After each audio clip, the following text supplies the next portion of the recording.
Bon les amis, la semaine dernière, la fin de cette semaine a été plutôt bonne, boursièrement parlant. Mais attention, il y a encore des informations qui risquent de mettre un gros nuage gris sur les marchés la semaine prochaine. Et oui, c'est une nouvelle taxe qui pourrait arriver dans les prochains mois. C'est la fameuse les super profits, vous savez, le truc de la gauche. Et ben hier, ça a été voté en soirée, étonnant. En fait, il y avait le modem avec eux, la gauche, ils étaient tous ensemble là, ils faisaient la fiesta. Et du coup, bim, c'est passé. Donc il y a un deuxième vote. Attention, il y a un deuxième vote. Mais il taxerait les super profits des sociétés, c'est ce que voulait la gauche. On voit actuellement le gouvernement va des deux côtés. On voit au niveau de la sécurité, il va sur l'extrême droite.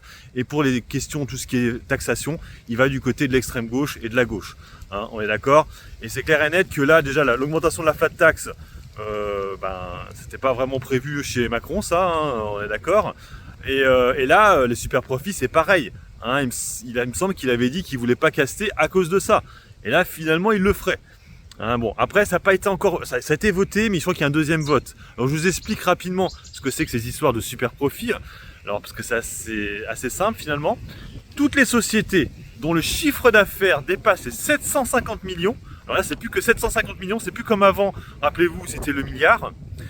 Et qui ont, alors là, c'est ça le pire, c'est que il faut en plus que le bénéfice net entre 2017 et 2019 n'est pas augmenté de 1,5 fois. Voilà, si c'est le cas, c'est une société qui a fait des super profits et du coup, elle est imposée encore en plus. Alors il y a des paliers là aussi, c'est 20%, 30%, et je sais plus 35, 33%, bref. Il y a du nouveau des paliers, donc il y a double flat taxation pour elle. Je pense principalement à Total Energy, je pense aussi certainement aussi à Hermès, qui sera dedans. Je pense à LVMH aussi. Kering pour le coup, j'en sais rien, parce que vu que cette année c'est un peu une catastrophe, ça se trouve ce sera plutôt pas mal pour Kering finalement ces trucs-là, parce que eux, je suis pas sûr qu'ils seront retournés au niveau d'avant. 2017-2019, j'ai pas vérifié à vérifier, mais vu qu'ils ont dit qu'ils avaient leur compte de résultat allait beaucoup chuter.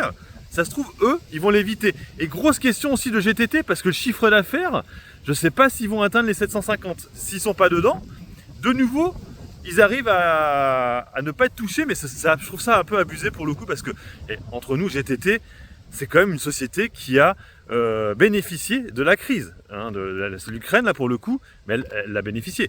Bon, je ne vous parle pas non plus de Thales, qui est dedans. Bien sûr, Thales va être dedans. De toute façon, beaucoup de dossiers vont être dedans. Dassault Systèmes, pour moi oui aussi, son compte de résultat n'a pas arrêté de monter, donc même si ça n'a rien à voir pour le coup, mais 1,5 fois c'est pas beaucoup.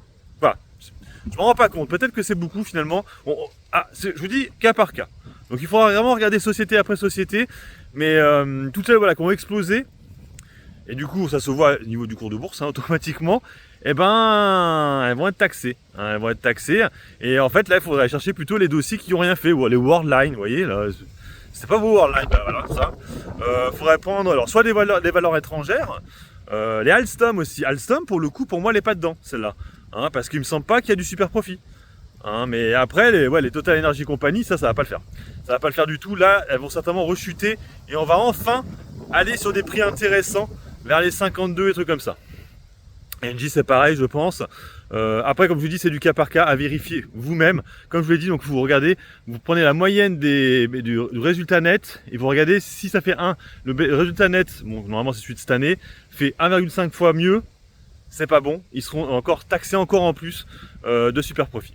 Et pour en finir avec les taxes, ils veulent aussi taxer notre tourisme. Et oui les amis, le tourisme. Alors du coup, la vidéo que je vous ai faite hier avec Compagnie des Alpes, bof quoi.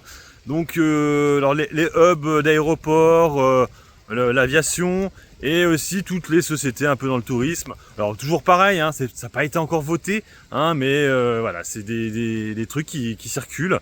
Et là en gros dans l'article ils disent que grosso modo il faudrait mieux investir en Espagne que d'investir en France. De partir en vacances, excusez-moi, en Espagne qu'en France. Bref, donc vous comprenez que c'est très compliqué actuellement. Je ne sais pas si dedans, par exemple, on mettrait Trigano, qui est une société aussi de tourisme, on pourrait dire, parce que tu achètes une caravane. Voilà, en fait, ils veulent taxer les sociétés un peu de ce style. Ouais. Mettez en commentaire pour me dire ce que vous en pensez de tout ça. Allez, sur ce, moi je vous laisse. Bon investissement. Et puis bon trade. Ciao, ciao.